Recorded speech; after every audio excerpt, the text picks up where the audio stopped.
अविनाश आणि जया यांनी शहराबाहेर शांत वातावरणात त्यांचे स्वप्नातले घर बांधले होते. झाडाझुडपांनी वेढलेले हे घर खूप सुंदर दिसत होते.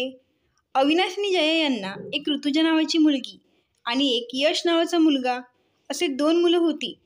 अविनाश आणि जया त्यांच्या या छोट्याशा कुटुंबात खूप आनंदी होते. आज त्यांच्या मुलीचा 12वीच्या परीक्षेचा शेवटचा पेपर होता. दुपारच्या सुमारास ऋतुजा घरी आली आणि तिने येताच आईला मिठी मारली. आई, मला आजचा पेपर खूप सोपा गेला. हा माझा शेवटचा पेपर होता. आता मला सुट्टी लागणार आहे, त्यामुळे मी खूप मजा करणार. आता मी माझ्या मनाप्रमाणे झोपेन आणि हवे तेव्हा उठेल. आई, आज कोमलने तिच्या घरी आम्हा सर्व मैत्रिणींसाठी पार्टी ठेवली आहे. माझ्या सर्व मैत्रिणी येणार आहेत आणि रात्री जर मला उशीर झाला तर मी तिथेच तिच्या घरीच थांबेन. तसं मी तुला फोन करून कळवेल. तू माझी काळजी करू नको. ऋतुजा हे सर्व एका दमात बोलली. यावर तिची आई म्हणाली, पण बेटा, तुला तुझ्या मैत्रिणीच्या घरी राहायची काही गरज नाही. पार्टी संपली की आम्ही तुला घ्यायला येऊ. मग ऋतुजा रागाने म्हणाली, काय आई, तू पण ना माझा सगळा मूड बिघडवते. मी आता लहान नाही, मी 19 वर्षांची आहे. तू कोमल आणि काकूंना खूप चांगले ओळखतेस. ऋतुजा मनात विचार करू लागली. कळत नाही आजकाल आई संगीता काकू आणि विजय काकांवर नाराज का आहे. आईला मनवण्यासाठी ऋतुजा तिच्या आईच्या पायाजवळ गुडघे टेकून बसली आणि म्हणाली, आई, रिया, नेहा, साक्षी, प्रिया, पायल या सगळ्याजणी येणार आहेत. प्लीज आई, प्लीज, आज मला जाऊ दे. उद्यापासून मी शक्य तितका वेळ फक्त तुझ्यासोबत घालवीन. तुला माझे प्रॉमिस आहे. तिच्या अशा वागण्यावर तिची आई हसली आणि म्हणाली, नाटकी कुणीकडची? ठीक आहे, तू जाऊ शकतेस. ऋतुजा खुश होऊन तिच्या खोलीत गेली. जया यांनी संगीता म्हणजेच कोमलच्या आईकडून सर्व माहिती घेण्याचा विचार केला. शेवटी आई ही आईच असते आणि मुलाबद्दलची तिची काळजी रास्त आहे. संगीताचे पती विजय आणि जयाचे पती अविनाश हे चांगले मित्र होते आणि व्यवसायातही भागीदारही होते.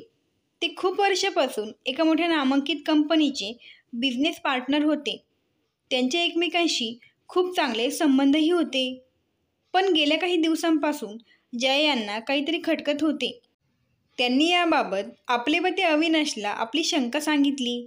यावर ते म्हणाले, तुझ्या मनात काही भ्रम झाला आहे, असे सांगून प्रकरण टाळले. कोमल आणि ऋतुजा एकाच कॉलेजमध्ये शिकत होत्या आणि त्या खूप चांगल्या मैत्रिणी देखील होत्या.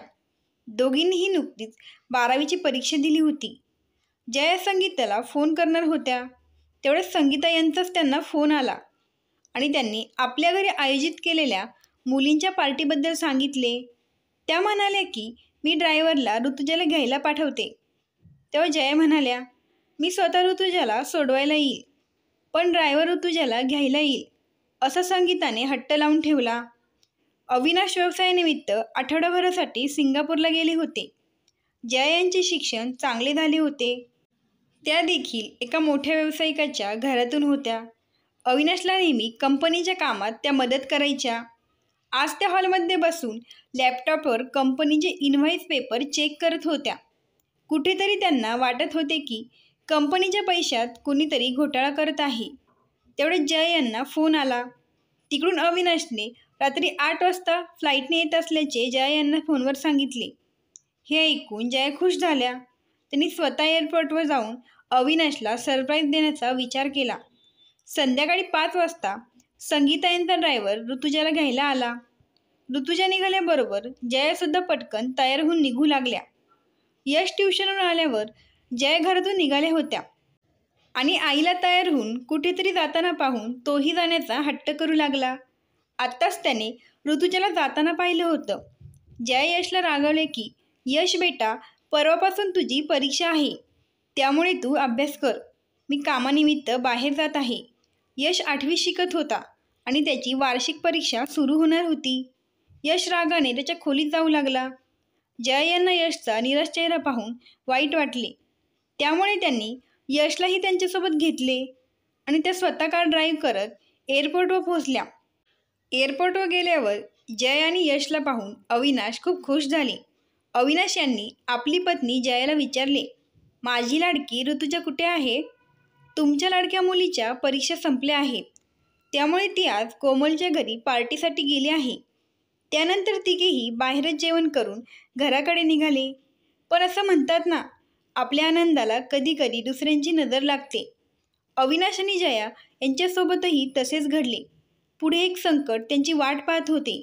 कदाचित याची त्यांनी कल्पना केली नव्हती. ते तिघे घरी जात असताना उड्डाणपुलावरून भरधाव वेगात आलेल्या ट्रकने त्यांच्या कारला जोरदार धडक दिली आणि तोल गेल्याने कार पलटी होऊन पुलाच्या कठड्यावर आदळून खाली पडली. कार खाली पडल्यावर खालच्या रोडवरून जाणारी वाहने कारला जोरात धडकली. त्यामुळे त्यांच्या कारला आग लागली. ट्रक चालक ट्रक सोडून पळून जाण्यात यशस्वी झाला होता. काही वेळातच तिथे बघ्यांची गर्दी जमली आणि त्यातल्या एका व्यक्तीने पोलीस आणि अग्निशमन दलाला घटनेची माहिती दिली. तर कुणी 108 नंबरवर कॉल करून ॲम्ब्युलन्सला माहिती देत होते. त्यानंतर काही वेळातच अग्निशमन दलाची गाडी आणि पोलीसही पोहोचले. आग विझवल्यानंतर त्या तिघांनाही मोठ्या कष्टाने बाहेर काढून त्यांना तातडीने रुग्णालयात दाखल करण्यात आले. अविनाश आणि जया गंभीररित्या भाजले होते. यश जळण्यापासून वाचला, पण त्याच्या डोक्यातून रक्त वाहत होते. कारमध्ये सापडलेल्या काही अर्धवट जळलेल्या कागदपत्रांच्या माहितीवरून पोलिसांनी अविनाशचा मित्र आणि बिझनेस पार्टनर असणाऱ्या विजयला घटनेची माहिती दिली. माहिती मिळताच विजय आणि संगीता दोघी हॉस्पिटलमध्ये पोहोचले. अपघाताबाबत ऋतुजाला अजून काही सांगण्यात आले नव्हते. अनेक प्रयत्न करूनही जया आणि अविनाशला वाचवण्यात डॉक्टरांना अपयश आले. यशच्या डोक्याला गंभीर दुखापत झाल्यामुळे तो कोमात गेला होता. त्याच्यावर तातडीने शस्त्रक्रिया करण्याची गरज होती.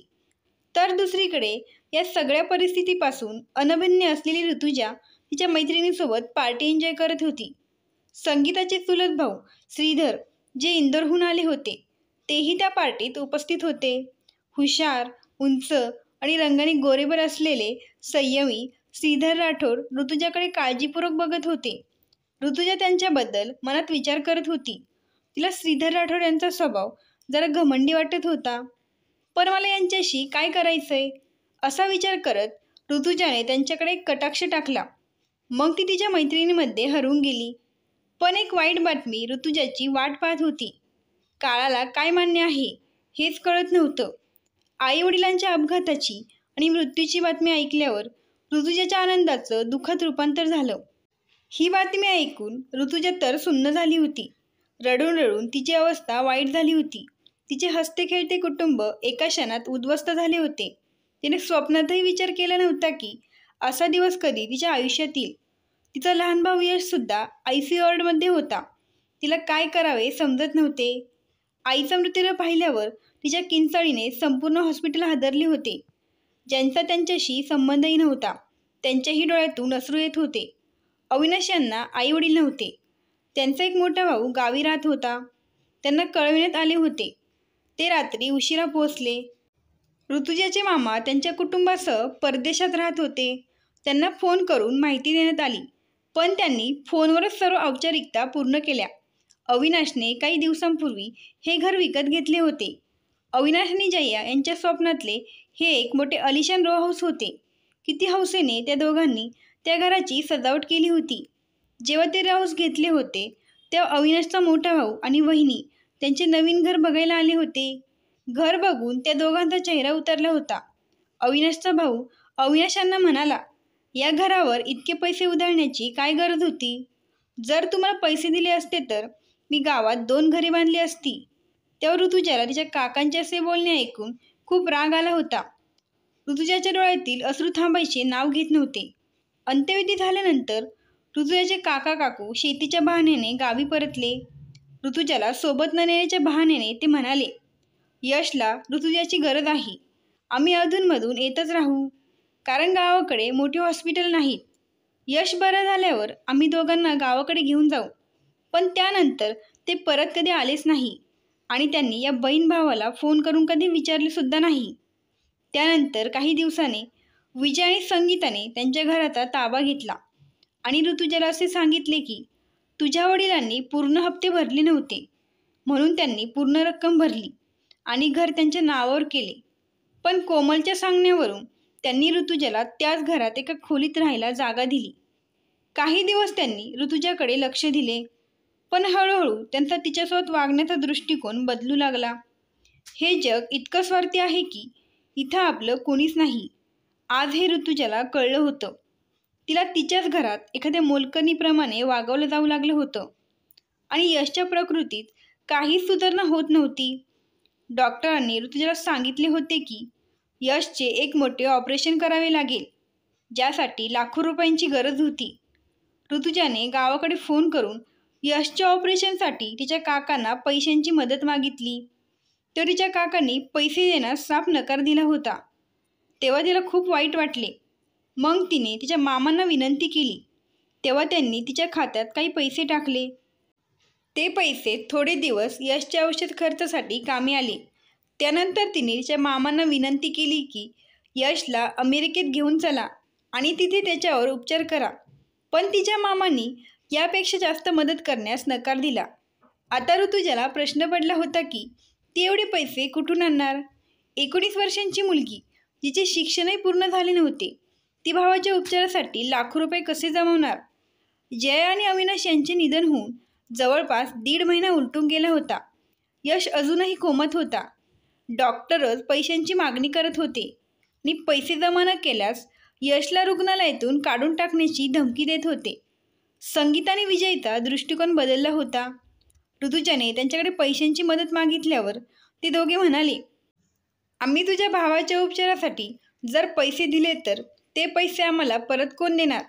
ऋतुजाने त्यांना हात जोडून विनवणी केली, मी तुमच्या घरातील सर्व कामे करीन आणि मी बाहेर नोकरी पण करेन, मग हळूहळू तुमचे पैसे परत करेन. काकू, तुम्ही तर आईची खूप चांगली मैत्रीण होत्या, प्लीज मला मदत करा. तुमचे माझ्यावर आणि माझ्या भावावर खूप उपकार होतील. माझ्या वडिलांचाही त्या कंपनीत हिस्सा आहे. मला कमीत कमी त्या कंपनीच्या भागीदाराचे पैसे तरी द्या. यावर विजय म्हणाले, तुझ्या वडिलांनी कंपनीत फ्रॉड केला होता, त्यामुळे तुला आम्ही त्यातला 1 रुपयाही देऊ शकत नाही. त्यांनी ऋतुजाला मदत करायला साफ नकार दिला. त्यावर काकू तिला टोमणा मारत म्हणाल्या, आम्ही तुला फुकट घरात ठेवतो, तुला जीव घालतो, हे काय कमी आहे का. तुझ्या भावाच्या उपचाराचा खर्च आम्ही करू शकत नाही. तुझी इच्छा असेल तर तू त्याला सरकारी दवाखान्यात नेऊन ॲडमिट कर. जर तो वाचला तर त्याचे नशीब समज. हे ऐकून ऋतुजाच्या डोळ्यात पाणी आले होते. कधीकधी नशीबही काय खेळ खेळत असतो हे परमेश्वरालाच माहीत. आईवडिलांची लाडाची मुलगी आज आपल्याच घरात मोलकरणीपेक्षाही वाईट आयुष्य जगत होती. फक्त भाऊ बरा होण्याच्या आशेने ती हे सर्व सहन करत होती. संगीता या घरची सगळी कामं तिच्याकडूनच करून घ्यायच्या आणि आता त्या तिच्याकडून स्वयंपाकही बनवून घेत होत्या. दिवसभर काम करून ती खूप थकायची. कामाला जर उशीर झाला तर संगीता ऋतुजावर खूप ओरडायच्या. तेव्हा ऋतुजा विचार करायची की हे तिच्या आईवडिलांचे स्वप्नातील घर होते, जे या लोकांनी बळकावले आहे. मैत्री आणि माणुसकीच्या नावाखाली हे लोक कलंक आहेत. ऋतुजा नोकरीच्या शोधात ठिकठिकाणी भटकत होती, पण तिला काही नोकरी मिळत नव्हती. प्रत्येकजण भुकील्या लांडग्याप्रमाणे तिच्यावर वार करण्याची संधी शोधत होता. आजकाल पदवीशिवाय चांगली नोकरी कुठे मिळते. एके दिवशी तर एका व्यक्तीने तिला कॉल सेंटरमध्ये नोकरी देण्याचे आमिष दाखवून तिची इज्जत लुटण्याचा प्रयत्न केला. ऋतुजाने मोठ्या कष्टाने त्या माणसाच्या तावडीतून तिची सुटका करून घेत तिथून पळ काढला. आता तर तिला कुठे नोकरी मागायला जायची सुद्धा भीती वाटत होती. ऋतुजा आपल्या भावाला दवाखान्यात बघायला गेली होती. त्यानंतर तिथून घरी यायला तिला उशीर झाल्यावर कोमलची आई तिच्यावर रागावल्या आणि त्यांनी तिला घराबाहेर काढण्याची धमकी दिली. बिचारी ऋतुजा रडत रडत संगीता यांच्या पाया पडली आणि उशिरा आल्याबद्दल त्यांची माफी मागू लागली. तेव्हा संगीता यांनी तिला स्पष्ट सांगितले की जर ती परत कधी उशिरा आली तर तिला घरात येऊ दिले जाणार नाही. तिच्या पोटात सकाळपासून अन्नाचा एक कणही नव्हता. संगीता यांनी ऋतुजाला सांगितले की आज रात्री पाहुणे येणार आहेत, त्यामुळे तू छान जेवण बनव आणि लक्षात ठेव, मला कसलीच तक्रार नकोय, नाही तर माझ्याशिवाय वाईट कोणी असणार नाही. हो मध्ये मान हलवत ऋतुजा किचनमध्ये कामाला लागली. अशक्तपणामुळे तिला चक्कर येत होती, पण काम तर करावेच लागणार होते. 1 ग्लास पाणी पिल्यानंतर ती जरा वेळ खाली बसली. थोडे बरे वाटल्यावर तिने कसा तरी स्वयंपाक तयार केला. तोपर्यंत पाहुणेही आले होते संगीता यांनी तिला पाणी आणण्यासाठी आवाज दिला. ऋतुजा ट्रेमध्ये पाण्याचा ग्लास घेऊन हॉलमध्ये आली. तेव्हा तिने बघितले की अरे, हे तेच आहेत जे त्या दिवशी पार्टीत होते. पाण्याचा ग्लास देतात ऋतुजाला अशक्तपणा आल्याने चक्कर आली आणि ती तिथे चक्कर येऊन खाली बेशुद्ध पडली. आईवडील नसलेल्या मुलांशी अशी वागणूक कोणाच्याही हृदयाला धक्का देईल. पण काही लोकांची मने दगडासारखी असतात. त्यांच्या हातून करुणा नाहीशी होते. त्यांच्या सर्व संवेदना मरून गेलेल्या असतात. ऋतुजा जेव्हा शुद्धीवर आली तेव्हा ती तिच्या खोलीत बेडवर होती. कोमल तिच्या जवळच बसली होती. कोमलच्या मांडीवर डोकं ठेवून ऋतुजा खूप रडली. ऋतुजाची अवस्था पाहून कोमललाही खूप वाईट वाटले. तिला तिच्या मैत्रिणीसाठी काहीतरी करायचं होतं, पण आईवडिलांच्या कठोर वृत्तीमुळे तिला काहीच करता येत नव्हतं. आईवडिलांचा ऋतुजाबद्दलचा दृष्टिकोन तिला अजिबात आवडला नव्हता, पण ती काहीच करू शकत नव्हती. कधी कधी ती तिच्या पॉकेट मनीतून ऋतुजाला पैसे देत असे. काही वेळाने संगीता या जेवणाचे ताट घेऊन ऋतुजाच्या खोलीत आल्या. ऋतुजा आश्चर्याने संगीता यांच्या चेहऱ्याकडे पाहू लागली, कारण हे त्यांच्या स्वभावाच्या विरुद्ध होते. काही दिवसापासून संगीता या ऋतुजाशी नीट बोलतही नव्हत्या. पण आज संगीता यांचा अचानक बदललेला स्वभाव पाहून ऋतुजाचे डोळे भरून आले होते. तिला खूप भूक लागली होती. बरेच दिवस ती भुकेली असल्यासारखी जेवत होती. जेवण झाल्यावर तिने भांडी उचलली आणि स्वयंपाकघरात जाऊ लागली. तेव्हा संगीता यांनी तिला थांबवले आणि सांगितले की तू आराम कर. मग संगीता यांनी त्यांच्या मुलीला म्हणजेच कोमलला भांडी ठेवून यायला सांगितले. ऋतुजा अजूनही संगीता यांच्याकडे आश्चर्याने पाहत होती.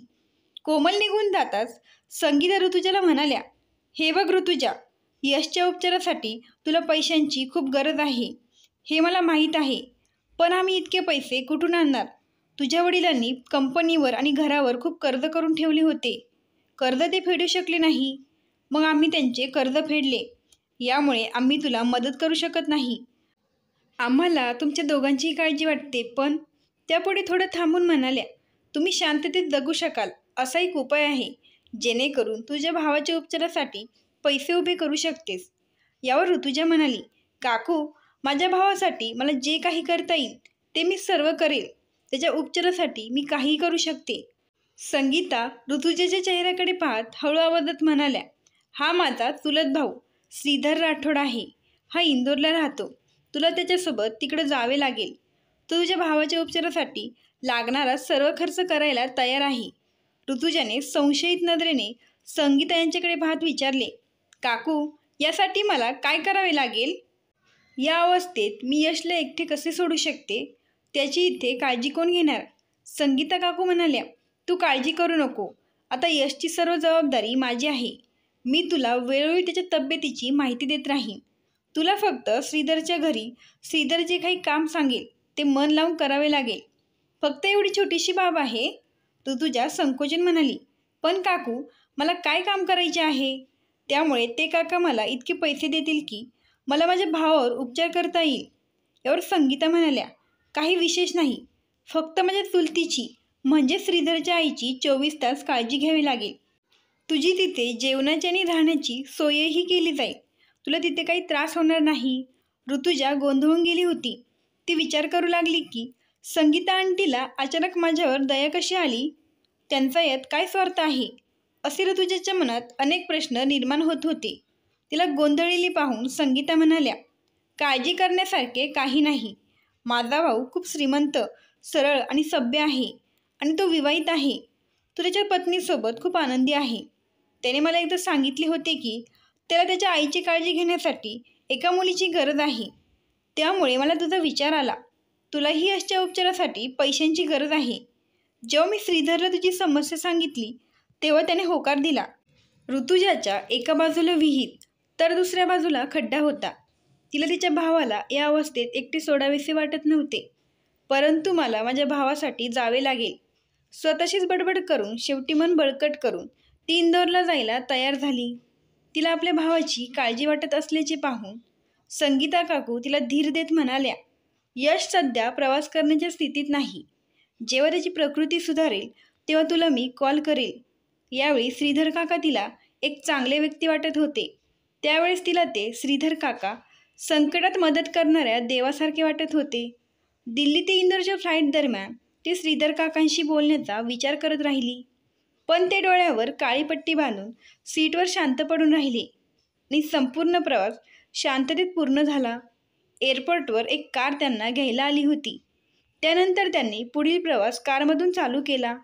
काही वेळाने इंदोर शहराच्या बाहेर एका मोठ्या हवेलीसारख्या फार्म हाऊसवर गाडी थांबली. वॉचमनने नमस्कार करून गाडीचा दरवाजा उघडला. घाबरलेली, गोंधळलेली ऋतुजा श्रीधर काकांच्या मागे मागे जाऊ लागली. तिला सर्व काही निर्जन आणि भीतीदायक दिसत होते. एवढ्या मोठ्या हवेलीत मोजक्या लोकांशिवाय कोणीच दिसत नव्हते. आता ऋतुजाची भीती आणखीनच वाढत चालली होती. त्यानंतर ड्रेस कोड घातलेल्या एका मध्यमवयीन महिलेने तिला वरच्या खोलीत नेले आणि सांगितले की या खोलीत तिला आवश्यक असलेल्या सर्व गोष्टी आहेत.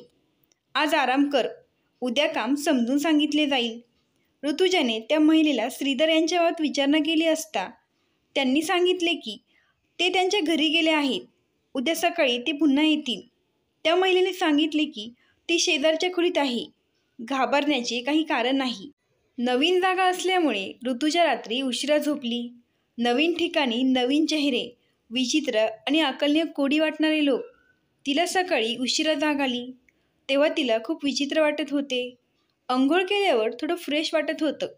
तिथे असलेल्या महिलेने तिला पिवळ्या रंगाचा ड्रेस दिला. त्या ड्रेसमध्ये ती एखाद्या बावलीसारखी दिसत होती.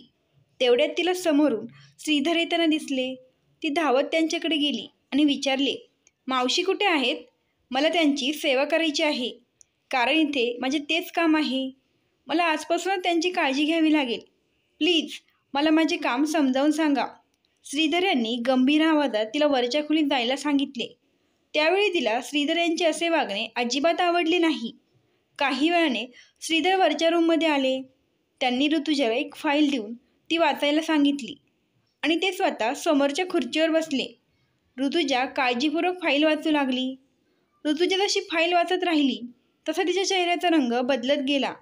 पूर्ण फाईल वाचून ऋतुजा एकदम घाबरून गेली. तिने श्रीधर यांच्याकडे प्रश्नार्थक नजरेने पाहिले, पण ते तिच्याकडे पाहून हसत होते. फाईल फेकून ती पळत सुटली आणि बाथरूममध्ये जाऊन तिने स्वतःला कोंडून घेतले. फाईल वाचून ऋतुजाला तिचं जग उद्ध्वस्त झाल्यासारखं वाटलं. असहाय्य आणि दुःखी ऋतुजा खूप रडू लागली. पण या अज्ञात शहरात अनोळखी लोकांमध्ये तिचे रडणे व्यर्थ ठरले. रडून रडून तिचे डोळे लाल झाले होते. ती उदास झाली आणि विचार करू लागली, मी कुठे अडकले आहे? आता काय करायचं? मी या सापळ्यातून कसे बाहेर पडू? संगीता काकूंप्रमाणे हेही फसवे निघाले. काही वेळाने ती तिच्या खोलीत गेली. रडत आणि विचार करत असताना तिला झोप कधी लागली ते कळलंच नाही. तिने डोळे उघडले तेव्हा तिला श्रीधर तिच्या बेडजवळ उभे असलेले दिसले. ती घाबरून स्वतःचीच गुरफटली, पण त्यांच्या चेहऱ्यावर तेच ओळखीचे हास्य होते. ऋतुजा त्यांना धक्का देऊन उभी राहिली आणि हात जोडून विनवणी करू लागली, प्लीज काका, मला माझ्या भावाकडे जाऊ द्या. मी तुमचे काम नाही करू शकत. ते म्हणाले, पुन्हा एकदा विचार कर. तुझ्या भावाच्या अवस्थेचा विचार कर. तुला इथे काहीच अडचण येणार नाही. फक्त 1 वर्षांची तर गोष्ट आहे. मग आम्ही तुला मुक्त करू आणि तुझा भाऊसुद्धा बरा होईल. काही दिवसांनी मी त्याला इथे बोलावून घेईन आणि त्याच्या शिक्षणाचा सगळा खर्च मी उचलेन. ऋतुजा हळू आवाजात म्हणाली, मी उद्या विचार करून सांगेन. तिने रात्रभर खूप विचार केला, पण तिला काही समाधानकारक उपाय सापडला नाही. शेवटी श्रीधर यांनी सुचवलेला हा उपाय तिला योग्य वाटला. पण तिने त्यांच्यासमोर एक अट ठेवली की तिला त्यांची आई आणि पत्नीला भेटायचे आहे. दुसऱ्या दिवशी सकाळी श्रीधर त्यांच्या आई आणि पत्नीला त्याच हवेलीत घेऊन आले. त्या दोघींना पाहताच ऋतुजा मनातल्या मनात म्हणाली, अरे, यांची आई तर एकदम बरी आहे आणि त्यांची बायकोही खूप सुंदर आहे. मग श्रीधर काकांनी मला इथे का आणले? ऋतुजाला पाहता श्रीधर यांच्या पत्नीने त्यांच्याकडे पाहिले. आईनेही मुलाकडे पाहिले आणि म्हणाली, बेटा, ही तर खूप लहान आहे. मग त्यांनी ऋतुजाला तिच्या वयाबद्दल विचारले. तेव्हा तिने सांगितले की ती 6 महिन्यांपूर्वीच 19 वर्षांची झाली आहे. श्रीधर यांनी आईला अडवून तिला गप्प केले आणि ते आपल्या पत्नी आणि ऋतुजासह वरच्या खोलीत गेले. वरती गेल्यावर त्यांनी पुन्हा एकदा ऋतुजाला कॉन्ट्रॅक्टची फाईल वाचण्यास सांगितली. कदाचित ऋतुजाला यात काय लिहिलंय ते पूर्णपणे कळलेलं नसावं असं त्यांना वाटत होते. त्यांनी त्यांच्या बायकोला काहीतरी खुणावले. श्रीधर यांच्या बायकोने ती फाईल ऋतुजाला दिली आणि पुन्हा एकदा वाचायला सांगितली. ऋतुजा थरथरत्या हातांनी ती फाईल पुन्हा वाचू लागली. त्यांच्या पत्नीने तिला सर्व काही प्रेमाने समजावून सांगितले आणि प्रोत्साहन दिले. तिने त्यांच्या बायकोला आपली मजबुरीही सांगितली. यावर त्यांची बायको म्हणाली, आतापासून मी तुझ्यासोबतच राहील. हे ऐकून ऋतुजाला जरा धीर मिळाला. दुसऱ्या दिवशी हवेलीत डॉक्टरांची टीम आणि काही नर्सला बोलवण्यात आले. ऋतुजाच्या सगळ्या टेस्ट सुरू झाल्या. कधी कधी तिला श्रीधर आणि त्यांच्या पत्नीच्या देखरेखीखाली हॉस्पिटलमध्येही नेण्यात यायचे. सर्व काम अत्यंत गोपनीय पद्धतीने केले जात होते. पुढच्या 10-15 दिवसात डॉक्टरांनी ऋतुजाला सरोगसीसाठी फिट घोषित केले होते. बरीच खबरदारी घेतल्यानंतर प्रक्रिया सुरू झाली. मात्र काही डॉक्टरांनी तिच्या वयाचा इशाराही दिला होता आणि हे नियमाविरुद्ध असल्याचे सांगताच त्यांना पैसे देऊन गप्प करण्यात आले होते. श्रीधर यांची पत्नी मूल जन्माला घालण्यास असमर्थ होती. त्यामुळे श्रीधर यांच्याकडे आपला वंश वाढवण्यासाठी आणि समाजात आपली प्रतिष्ठा टिकून ठेवण्यासाठी दुसरा पर्याय नव्हता. वारस मिळवण्याची त्यांची इच्छा गुपचूप पूर्ण होत होती आणि आपल्या मुलाला जगात आणण्यासाठी ऋतुजा सर्वोत्तम पर्याय असल्याचे त्यांना वाटत होते. कारण ऋतुजा ही एका मोठ्या कुटुंबातील मुलगी होती आणि दिसायलाही खूप सुंदर होती. काळाने तिच्याशी असा खेळ खेळला की ती हे सर्व करायला भाग पडली गेली. तिचे आईवडील जिवंत असते तर तिला हे सर्व करण्याची कधीच गरज पडली नसती. बरं, श्रीधर, त्यांची बायको आणि आई खूप चांगली माणसं होती.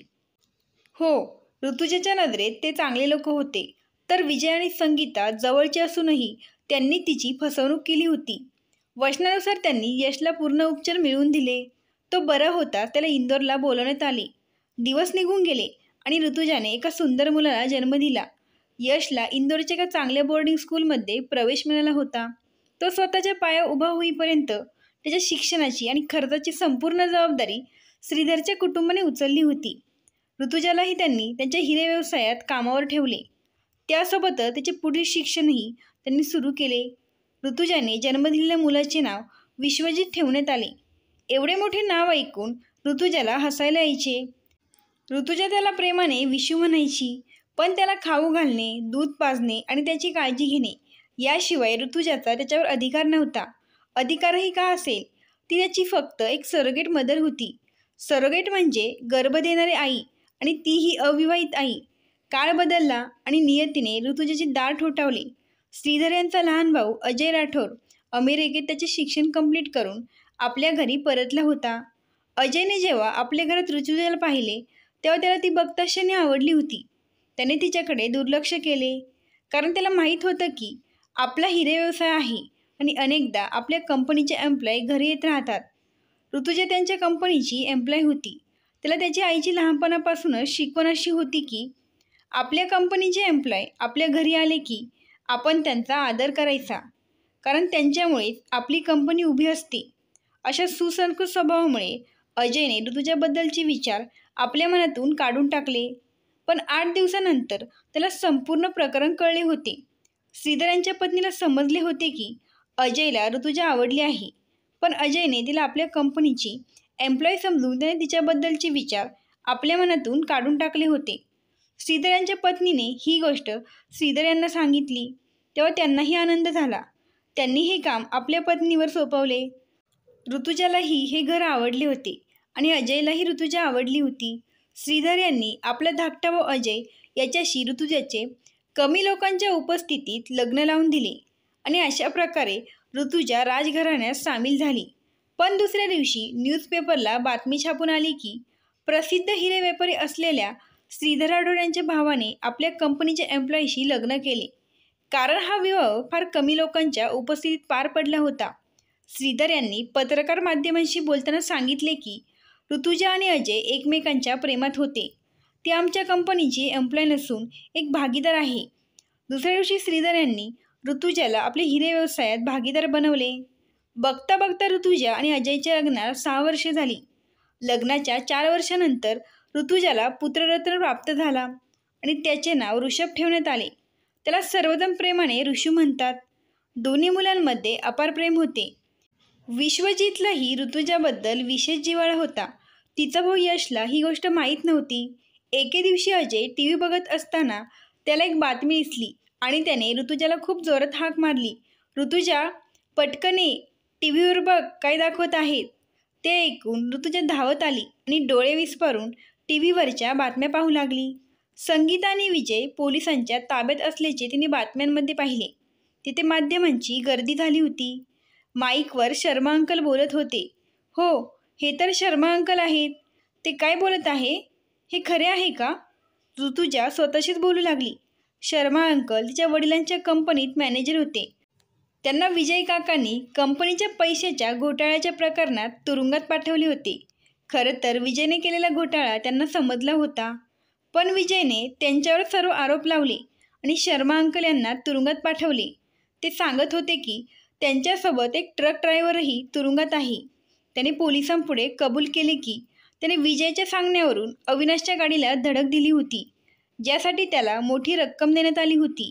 यावेळी तो दुसऱ्याच्या खुनाच्या आरोपाखाली तुरुंगात होता. शर्मा अंकल निर्दोष होते.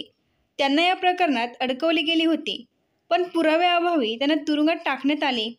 ड्रायव्हरने केलेल्या हत्येबाबत त्यांनी जेलरला सांगितले. चालकाच्या जबाबाच्या आधारे तपास केला असता विजय आणि संगीता दोषी आढळले. आणखीन एक खुलासा असाही झाला की अविनाशचे घरही त्या लोकांनी फसवणूक करून त्यांच्या नावावर केले होते. आश्चर्य गोष्टीचे वाटते की एक माणूस आपल्या स्वार्थासाठी इतक्या खालच्या स्तराला जाऊ शकतो की एक हसतेखेळत्या कुटुंबाला तो त्याच्या लोभापायी बळी पाडतो. मुलांच्या डोक्यावरून आईवडिलांचे चित्र निघून गेले होते. आज सर्व न्यूज चॅनलवर ही बातमी दाखवली जात होती, कारण अविनाश हा एक व्यावसायिक होता. आमच्यासोबत हे सगळं घडलं नसतं तर आज माझे आईवडील माझ्यासोबत असते. ऋतुजाच्या दुःखाला सीमा नव्हती.